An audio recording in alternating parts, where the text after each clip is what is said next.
നമസ്കാരം കൂട്ടുകാരെ, ഞാൻ പീറ്റർ ചോവുള്ളൂ. ഇന്ന് നമ്മുടെ കൃഷിക്കും നമ്മുടെ ചെടികൾക്കും ആവശ്യമായ കമ്പോസ്റ്റ് വളം എങ്ങനെ തയ്യാറാക്കാമെന്നതിലാണ് ഈ വീഡിയോയിൽ കാണുന്നത്.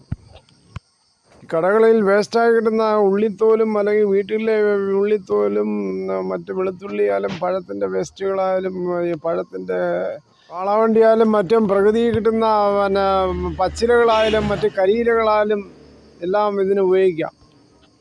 അത് മണ്ണിൽ ലയിക്കുന്ന പെട്ടെന്ന് ലയിക്കുന്ന എല്ലാം ഇതിനകത്ത് ഉപയോഗിക്കാം. കമ്പോസ്റ്റായിട്ട് നല്ല വളമായിട്ട് കിട്ടുകയും ചെയ്യും. ഇതിനകത്ത് ഉപയോഗിക്കുന്ന അറക്കപ്പൊടി വരെയാണ്, തടി ചെയ്യുന്ന അറക്കപ്പൊടി.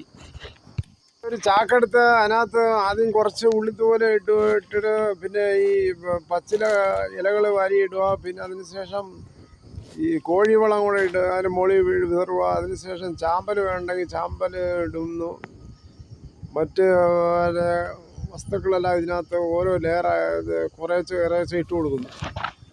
അത് ഒരൈറ്റം മാത്രം ഒന്നിച്ചിടാതെ എല്ലാം കൂടെ മിക്സ് ചെയ്ത് വാരി ചാക്കിനകത്ത് നിറയ്ക്കുകയോ. പച്ചിലയിടുമ്പോൾ നൈട്രജൻ കണ്ടൻറ്റ് കൂടുതൽ കിട്ടും. അന്നേരം പെട്ടെന്ന് കഴുകാൻ ഇതിന് പറ്റും. മറ്റേ കരിയിലേക്കായും പെട്ടെന്ന് പച്ചിലയിടുന്നതുകൊണ്ടാണ് ഏറ്റവും നല്ലത്. ഇടുന്നതുകൊണ്ട് ഈ കോഴിവളത്തിൻ്റെയും ഉള്ളിത്തോലിൻ്റെയും ചൂട് പെട്ടെന്ന് കുറയ്ക്കാനും തണുപ്പിച്ച് അങ്ങനെ പെട്ടെന്ന് ജൈവ പ്രക്രിയ നടക്കുവാൻ അത് വളരെ സഹായിക്കും. കാൽസ്യത്തിൻ്റെ അളവ് കൂടുതൽ കിട്ടാൻ മുട്ടത്തോട് വരെ ഇതിനകത്ത് പൊടിച്ച് ചേർക്കാവുന്നതാണ്.